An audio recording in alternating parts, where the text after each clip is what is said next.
우리가 그리스도인으로 산다라는 것은요, 예수님을 나의 주인으로 모셔서 내가 원하는 대로가 아니라 예수님이 하기 원하시는 대로 살아가는 것임을 의미합니다. 또한 예수님을 나의 구원자로 모셔서 더 이상 죄의 길로 따라가지 아니하고 예수님이 가르치신 것을 따라서 살아가는 삶을 의미합니다. 그런데 그렇게 우리가 살아가려고 성경을 피면요, 우리가 한 가지 경험하게 되는 것이 있습니다. 무엇이냐? 바로 가치관의 충돌입니다. 내가 배우고 평생을 확신한 일에 거하고 또 지금껏 살아왔던 나의 삶의 모습, 어떤 라이프 스타일을 보면 죄악이 가득하고 또 하나님을 멀리 떠난 지극히 세상에서 말하는 것들, 그리고 세상적인 가치관들이었다라는 것에 처음에는 성경의 말씀을 딱 부딪히게 됐을 때 고개를 갸우뚱하게 됩니다. 이게 맞나? 라는 생각이 들죠.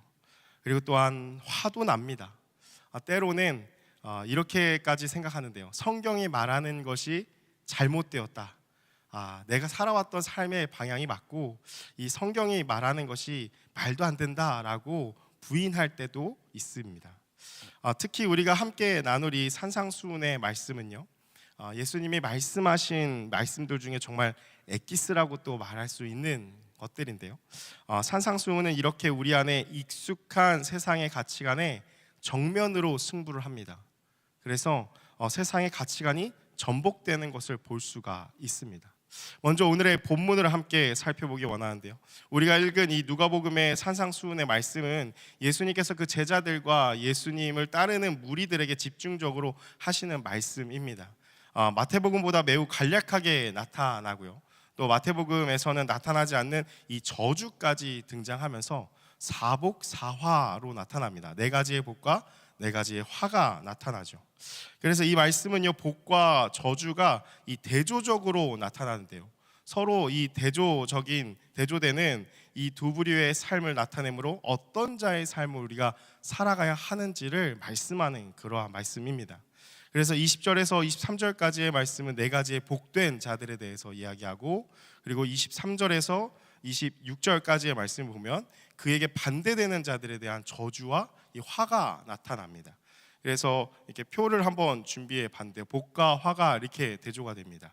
20절에 가난한 자가 24절에 부유한 자로 대조가 되고, 21절에 줄인 자가 25절에 배부른 자로, 21절에 우는 자가 25절에 웃는 자로, 그리고 22절 23절에 예수의 이름으로 미움을 받는 자가 26절에서는 모든 사람들이 칭찬하는 자로 이렇게 대조되는 것을 볼 수가 있습니다. 그래서 복된 자들과 이 저주받는 자들의 차이가 구체적으로 어떻게 나타나는가, 이 대조를 하나씩 우리가 함께 보기 원하는데요, 먼저는 가난한 자와 부유한 자를 우리가 함께 비교해 보기 원합니다. 가난한 자라고 하는 뜻은 구걸하는, 의지하고 사는, 불쌍한, 하찮은 이러한 의미가 있습니다. 그런데 이 어떠한 말에서 유래가 되었냐면 웅크리다라는 말에서 유래가 되었습니다. 마태복음 앞에서는 이 심령이라는 단어를 붙이면서 심령이 가난한 자는 해서 영적인 갈급함을 나타냈다면, 누가복음에는 특별히 나타나 있지 않습니다. 그래서 영적으로나 물질적으로나 육체적으로나 모든 것을 다 포함하는 이야기입니다. 그래서 가난한 자의 특징은 무엇이냐? 배가 고픈 자들이라는 것이죠. 여러분, 배가 고프면은 자연스럽게 웅크리게 되지 않습니까? 우리가 돈이 없어도 어깨를 웅크리게 되죠. 위축되어 살아갑니다.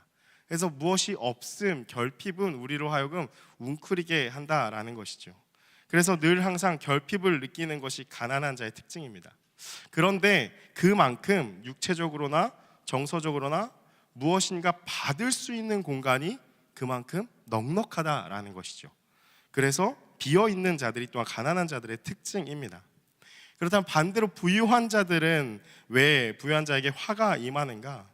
24절의 말씀을 함께 보기 원하는데요, 우리 24절 말씀을 같이 함께 보겠습니다. 시작.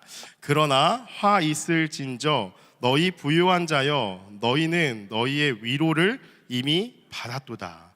24절의 말씀을 보니까 너희는 너희의 위로를 이미 받았기 때문에 너희는 화가 있다라고 말씀하고 있다라는 것이죠. 이미 받았다라는 말 안에는요, 완전하다, 충분하다라는 그러한 의미가 포함되어 있습니다.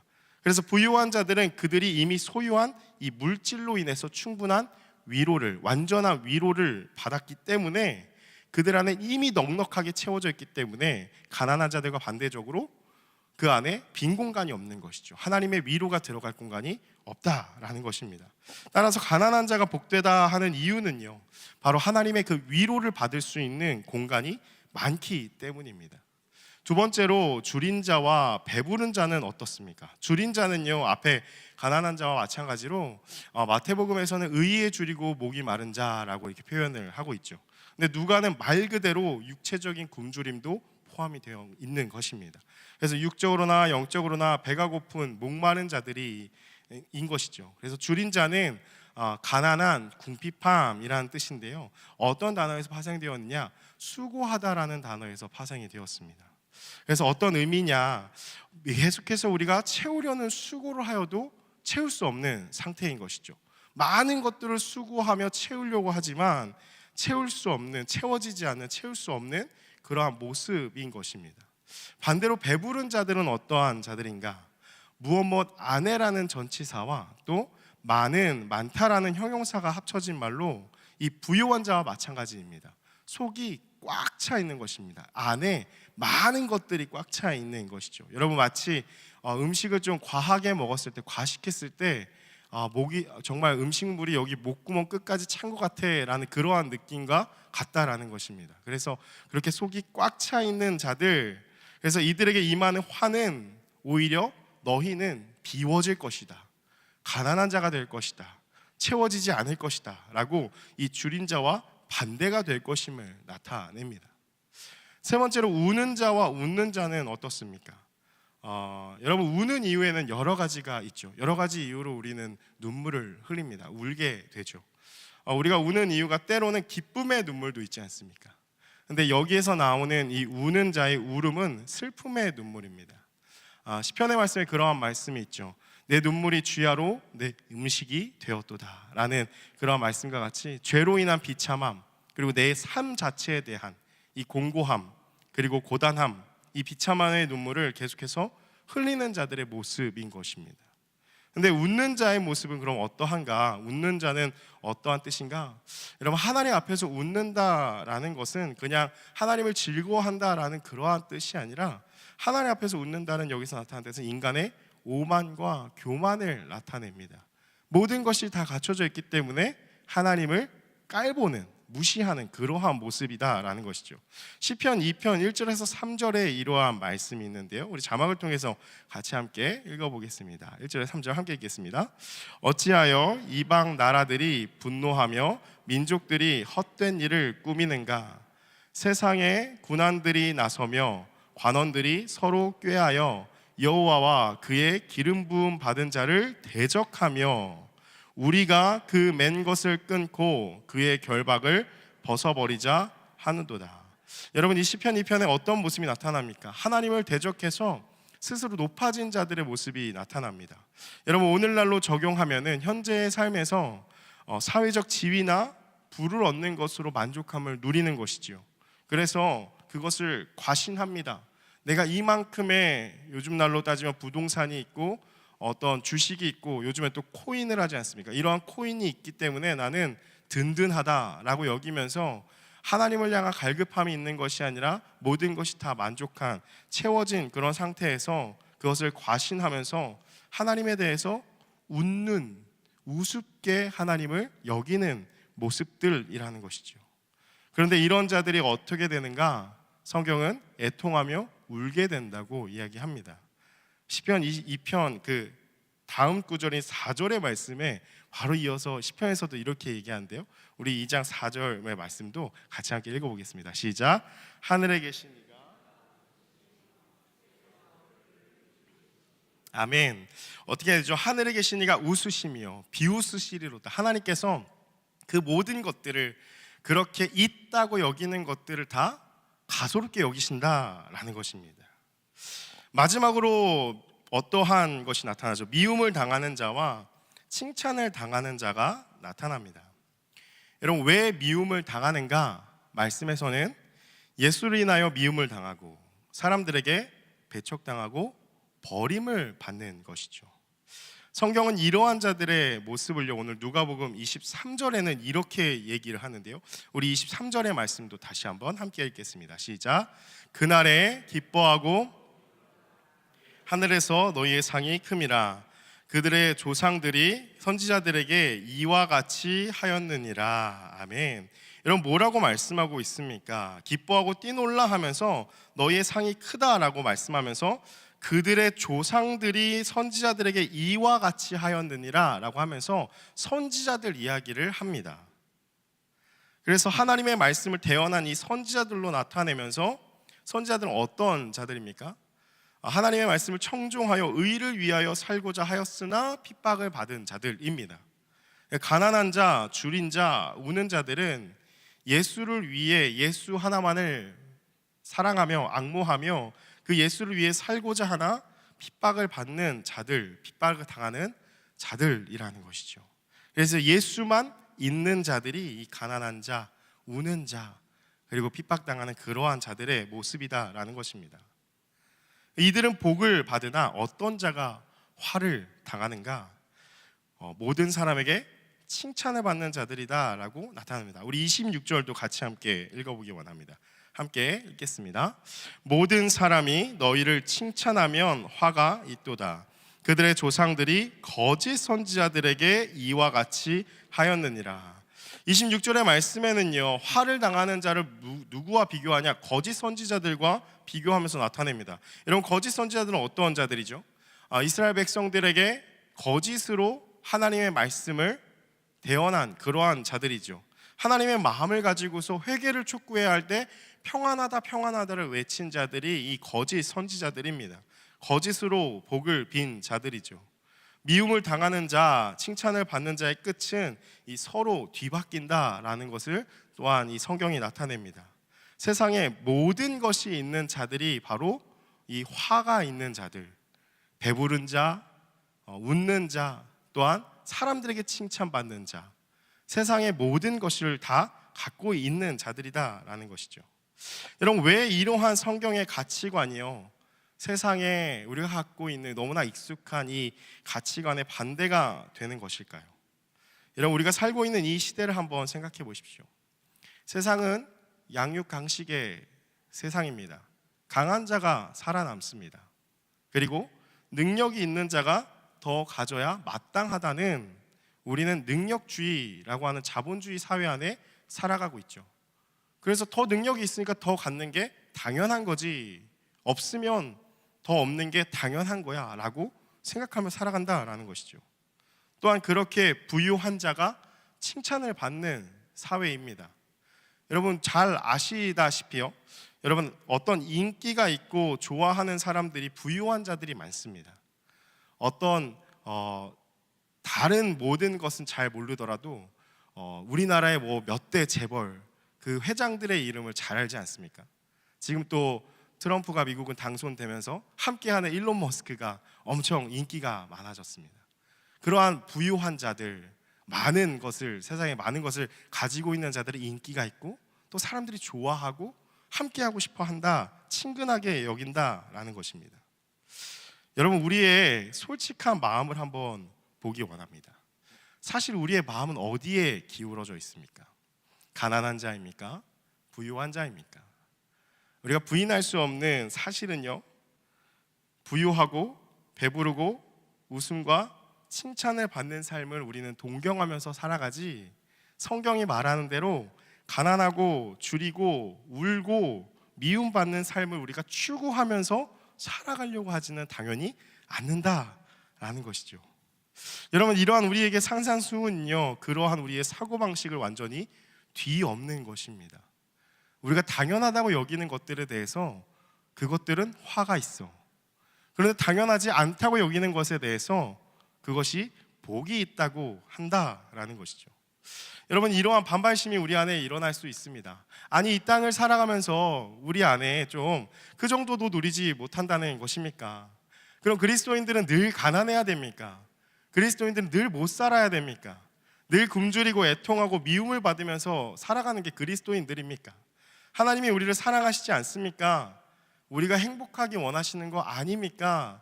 라는 어떤 반발심이 생길 수 있다라는 거죠. 여러분, 맞습니다. 근데 우리가 잘 살펴볼 것이 있는데요, 위에서 우리가 본 이 복된 자들과 화를 당하는 자들에 대해서 되게 다양하게 언급을 하는 것 같지만 사실 공통된 특징이 있습니다. 어떤 차이로 이야기를 하고 있냐? 있음과 없음으로 이야기를 하고 있습니다. 여러분, 화를 당하는 자들을 한번 보면요, 화를 당하는 자들은요, 이 세상에 많은 것들이 있는 자들입니다. 세상에 많은 것들이 있는 자들이죠. 그 소유함으로 넉넉함을 이루는 자들입니다. 그래서 이들에게는 무엇이 없는가? 하나님을 갈망할 공간이 없기에 하나님이 없는 자의 삶을 살게 된다라는 것이 화를 당하는 자들의 특징으로 있음과 없음으로 우리가 이야기를 할 수가 있습니다. 반대로 복된 자들은 어떠한 자들이죠? 이 세상에 많은 것들이 없는 자들입니다. 세상에 있는 것들이 많은 자들이 부한 자라면 가난한 자는 세상에 어떠한 것도 없는 자들이죠. 그래서 이 세상의 것들이 없으므로 그들 안에는 하나님 나라를 소유하고 하나님의 채워주심을 이 소망하는 마음의 공간이 많은 것입니다. 그렇게 하나님이 가득하게 있는 것이고 하나님만 바라는 자의 삶이 되는 것입니다. 사랑하는 여러분, 산상수훈이 우리에게 주시는 이 신앙의 본질은 무엇이냐면 그리스도인은 주님만 있으면 되는 자들, 주님만 바라는 자들이라는 그러한 의미입니다. 하나님은 하나님의 이 편애가 보이십니까? 하나님의 편애하심이 이 구절 가운데 나타나죠. 여러분, 하나님이 어떤 자들을 복되게 여기십니까? 어떤 자들에게 마음이 향하여 계시고 또 어떤 자들을 사랑하십니까? 하나님만 갈망하는 가난한 자들을 하나님은 사랑하신다라는 것이죠. 이런 하나님의 편애가 드러나지 않습니까? 우리가 진정으로 갈망해야 하는 것은 하나님입니다. 하나님 그 자체를 바라는 마음이 있어야 한다는 것이죠. 이것이 바로 하나님께서 우리에게 원하시는 무엇이냐? 인격적인 교제입니다. 사랑하는 여러분, 이 인격적이라는 이 말을요 정말 잘 이해해야 되는데요, 우리가 하나님에 대해서 한 가지 오해하는 개념이 하나님은 사랑이시다라는 문장 안에 담겨져 있습니다. 그게 무슨 오해란 말입니까? 하나님은 여러분 사랑이십니다. 아멘이십니까? 여러분, 하나님은 모든 이들을 사랑하십니다. 아멘이시죠? 네, 그냥 쭉 따라오시면 됩니다. 여러분, 하나님의 사랑에는 차별이 없습니다. 아멘이지만 여러분, 모든 죄인을 하나님은 사랑하시고 어떤 죄도 용납해 주시는 분이십니다. 아멘입니다. 그리고 하나님은 무엇보다 신실하신 분이십니다. 번복하지 않으시고 변함없이 사랑하여 주시는 분이라는 거죠. 여러분, 우리가 이렇게 고백을 하다 보니까요 어떠한 것에 빠지게 되느냐, 하나님에 대해서 우리가 대하는 태도를 보면요 마치 하나님을요 어린 손주를 돌보는 할아버지처럼 우리가 여길 때가 많다라는 것이죠. 여러분, 손주를 돌보는 할아버지, 할머니, 여러분 지금 여러분의 손주, 손자, 손녀가 한번 생각나시는 분들이 계시지 않습니까? 여러분, 어떤 눈으로 바라보게 되고 어떻게 대하게 됩니까? 어떠한 행동을 하더라도, 말을 하더라도 그저 예쁘고 그저 귀엽고 그냥 다 용인해주는 그러한 모습이지 않습니까? 그래서 우리가 무엇을 하든지 하나님은 다 괜찮을 것이라는 오해를 한다라는 것이죠. 여러분, 왜 그렇습니까? 사랑이 많으시니까, 하나님은 신실하시니까, 하나님은 늘 사랑하시니까 내가 어떤 걸 해도 괜찮아 라고 생각합니다. 그래서 하나님이 우리를 사랑해 주시는 것은 당연하다고까지 여깁니다. 그래서 하나님 앞에 때로는 우리가 그 사랑을 요구합니다. 나에게 사랑을 좀 주십시오. 사랑이 많으신 분이니까 사랑 나에게 주셔야 되는 거 아닙니까? 라고 요구하기까지 하죠.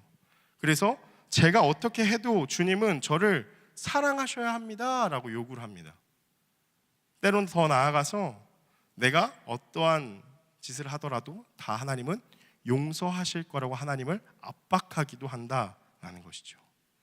그래서 하나님은 다 괜찮으시다고 우리가 생각하면서 마치 하나님을 감정이 없는 그것으로 여기는 잘못까지 범하게 됩니다.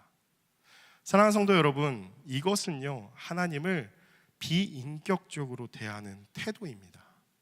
우리가 말씀을 보면서 기억해야 될 게 있는데요. 예레미야 말씀에 보면은 이런 말씀이 있죠. 내 백성이 상함으로 나도 상하여 슬퍼한다라는 말씀이 있습니다. 여러분, 하나님의 마음이 상했다라고 표현을 하십니다. 하나님의 마음이 그 백성으로 말미암아 상했다라고 표현을 하신다라는 것이죠. 하나님도 마음이 상한다고 말씀하십니다. 여러분, 성경에는 곳곳에 이렇게 하나님의 인격적이신 모습들을 나타내고 있습니다. 여러분, 하나님이 인격적이시다라는 말이 우리에게 주는 의미가 있는데요, 이 신이신 하나님께서 그가 만드신 사람과 함께 교제하고 싶으시다라는 것이죠. 신인데 그가 만든 피조물과 함께 교제하고 싶다라는 것이 바로 하나님이 인격적이시다라는 말입니다. 따라서 높고 높은 그분께서 친히 낮고 낮은 인간의 눈높이에 맞추시면서 인격적으로 교제하시며 사람과 함께 하시는 것입니다. 그렇다면 우리 또한 이 인격적으로 다가오시는 하나님을 대할 때 우리는 어떻게 대해야 하는가? 여러분, 우리가 하나님을 대할 때 하나님을 비인격적인 한 분 일자로 여기는 것이 아니라 하나님을 인격적으로 대해야 합니다. 이때 비로소 인격적인 교제가 성립할 수 있게 됩니다. 여러분, 바로 이것이 믿음입니다. 이것이 바로 신앙생활입니다. 하나님과 인격적으로, 주님과 인격적으로 교제하는 것이 바로 믿음이라는 것이죠. 여러분, 하나님이 우리를 구원하신 이유가 무엇입니까? 왜 우리는 구원의 기쁨이라고 찬양하고 구원을 기억하고 왜 복음이 좋은 것입니까? 왜 구원이 우리에게 좋은 것입니까? C.S. 루이스가 구원에 대해서 이렇게 좀 이야기하는 게 있는데요. 뭐라고 얘기를 하냐면요, 하나님께서는 우리가 선하시기 때문에 사랑하시는 것이 아니라 우리를 사랑하시기 때문에 선하게 만드신다. 여러분, 너무나 인격적인 이 사랑의 정의입니다. 하나님께서는 우리가 선하기 때문에 사랑하시는 것이 아니라, 조건의 사랑이 아니라 사랑하시니까 우리를 선하게 만드신다라는 것이죠. 여러분, 어떤 조건이 있게 사랑한다라는 것은요, 그 조건이 사라지면 그 존재도 지워집니다. 왜냐하면 사랑할 조건이 사라졌기 때문이죠. 그래서 조건이 있는 사랑의 한계는 그 조건이 있고 없고가 바로 그 사랑의 여부가 되게 된다라는 것이죠.